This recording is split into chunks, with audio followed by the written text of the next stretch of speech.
জলবায়ু পরিবর্তনের প্রভাবে সবচেয়ে ক্ষতিগ্রস্ত হচ্ছে প্রকৃতি।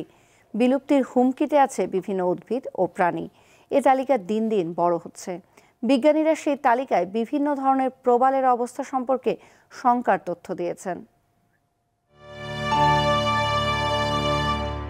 বৈশ্বিক উষ্ণতা বৃদ্ধি 2 ডিগ্রি সেলসিয়াসের মধ্যে রাখার প্রতিশ্রুতি দেওয়া হয়েছিল প্যারিস জলবায়ু চুক্তিতে। এছাড়াও বলা হয়েছিল গাছ, মাটি ও সমুদ্র প্রাকৃতিকভাবে যতটা শোষণ করতে পারে 2050 সাল থেকে 2100 সালের মধ্যে কৃত্রিমভাবে গ্রিনহাউস গ্যাসের নিঃসরণ সেই পর্যায়ে নামিয়ে আনা এবং প্রতি 5 বছর অন্তর ক্ষতিকর গ্যাস নিঃসরণ রোধে প্রত্যেকটি দেশের ভূমিকা পর্যালোচনা করা। কিন্তু সবাই যেন বেমালুম তা ভুলে গেছে।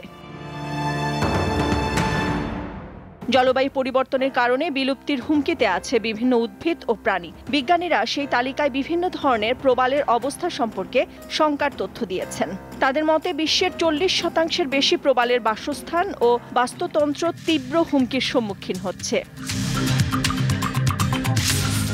নতুন গবেষণা অনুসারে জলবায়ু পরিবর্তনের কারণে বিশ্বের প্রবাল প্রাচীরের একটি বড় অংশ বেঁচে থাকবে কিনা তার সম্ভাবনা কমিয়ে দিচ্ছে।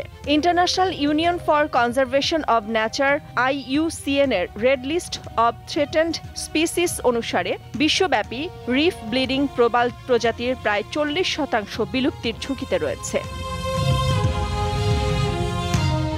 বিভিন্ন প্রজাতির প্রবালের প্রধান হুমকি হল ব্লিচিং, তেল দূষণ ও বিভিন্ন রোগের প্রভাব। অন্যান্য হুমকির মধ্যে রয়েছে মাছ ধরা, গভীর সমুদ্রে খনন, তেল ও গ্যাসের জন্য খনন বা গভীর সমুদ্রে স্থাপন করার মতো কার্যক্রম, যা প্রবালদের বাস্তুতন্ত্রের জন্য ঝুঁকি তৈরি করেছে।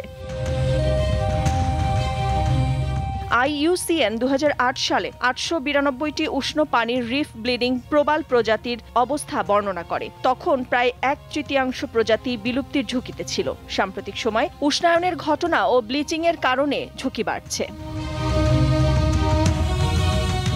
বিজ্ঞানীদের মতে গ্রিনহাউস গ্যাস নির্গমন হ্রাসে বড় ভূমিকা রাখতে পারে প্রবাল প্রাচীর। সেই বিষয়টিকে গুরুত্ব দিয়ে বিভিন্ন দেশের প্রশাসনের দৃষ্টি আকর্ষণ করেছেন বিজ্ঞানীরা। নাদিরা জাহান, দীপ্ত বার্তা কক্ষ।